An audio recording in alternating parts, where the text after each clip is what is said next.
Olá, pais, mães, famílias do Colégio Excelsior. Após mais de 2 meses com as crianças em casa, com uma reestruturação de rotina, de vida, onde vocês estão precisando ressignificar o que é trabalho em casa, como é o trabalhar em casa, como é a nossa produtividade. E após mais de 2 meses convivendo o tempo inteiro com as crianças, com limites de espaço, de convivência, de interação, nossa, eu imagino quanto todos vocês estejam na sua realidade, né, na sua singularidade, vivendo, talvez sofrendo aí as consequências de todo mundo estar vivendo uma pandemia. Então eu falo hoje nesse vídeo o que eu estou vivendo também, mas acompanhando de pacientes e de pessoas que estão ao meu redor, que é em relação a ocupar as crianças, em relação a distrair elas, né? E aí, infelizmente, a gente cai no assunto das telas, né? O que mais eu vejo acontecendo é as crianças mergulhando cada vez mais nas telas, né? É uma forma de anestesiamento também, mas que vamos reconhecer, pais, as tecnologias, as telas, elas nos auxiliam, nos dando um pouco de espaço, um pouco de respiro, um pouco de calma, porque ser pai e mãe ou entreter a criança, interagir com a criança o tempo inteiro exige muita energia, muita disponibilidade da nossa parte. Então, quando uma criança fica calada, fica anestesiada com uma tela, é um alívio para quem está acompanhando. Então eu sei que tem esse sentimento, isso existe sim. E uma coisa que eu gosto, eu acho que esse assunto tela já é polêmico, né? Mas uma coisa que a gente não pode negar, eles já nasceram na era aí da tecnologia, né?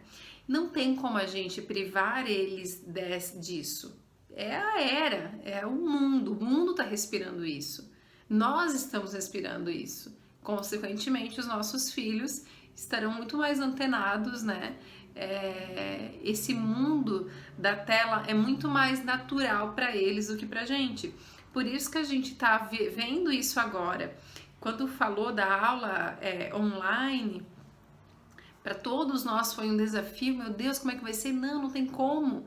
A gente não é assim que a gente aprendeu a dar aula, não é assim que a gente aprendeu a ter aula, né? E as crianças, muitas delas nos surpreenderam, né? Se adaptando sim a esse recurso da tela, de uma forma um pouco talvez melhor do que a gente achava. Nem todas, né? A gente não pode generalizar, mas no que a gente está vendo, as crianças surpreenderam nesse aspecto.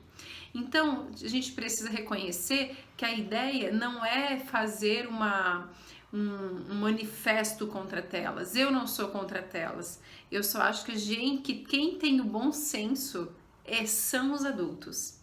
E esse bom senso vai fazer vocês pensarem quanto tempo de tela, qual que é o teu limite, qual é o limite daquela família.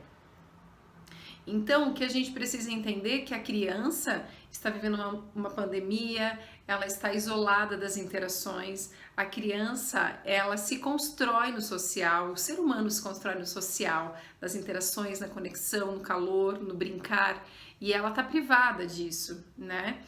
Então, a gente precisa primeiro reconhecer que isso é importante e que a tela, pensando em jogos, em desenhos, em YouTube, ela não substitui essa interação. Diferente, por exemplo, de uma ligação que eu vou fazer para minha amiga, que a gente vai fazer tarefas juntas.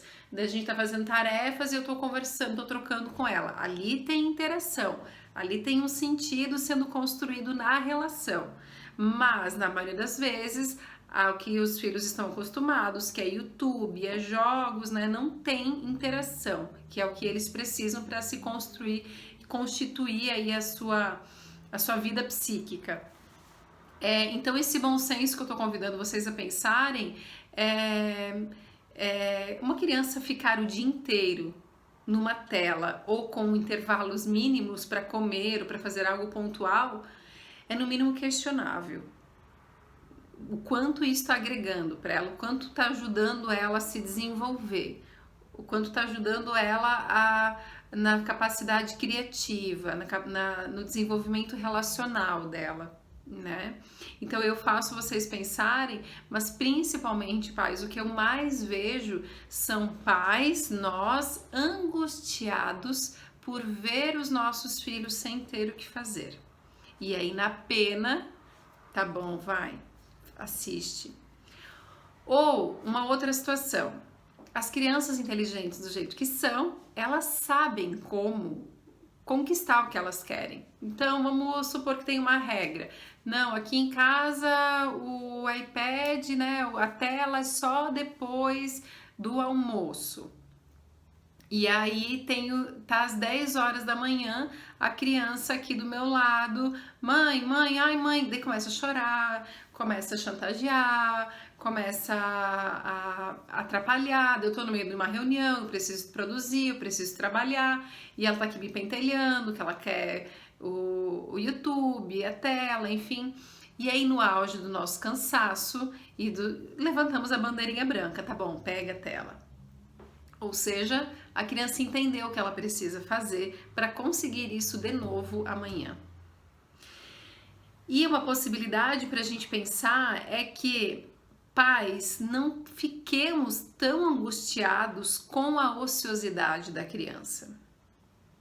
A criança precisa do ócio, ela precisa viver o não fazer nada, ela precisa ficar olhando para as pedrinhas lá no chão, porque eu tô há 15 minutos pedindo para minha mãe me dar o celular, ela não me dá, e eu já chorei, já tô cansado de chorar, e eu tô lá olhando para as pedras. E aí daqui a pouco essas pedrinhas viraram, eu já imagino uma brincadeira com essas pedrinhas. Então, quando a gente não atende todos os pedidos das crianças, a gente está oferecendo oportunidade delas exercitarem o músculo da frustração. Elas não vão ter tudo que elas querem. E não quer dizer que o mundo é ruim. Elas vão precisar descobrir outras coisas para se distrair.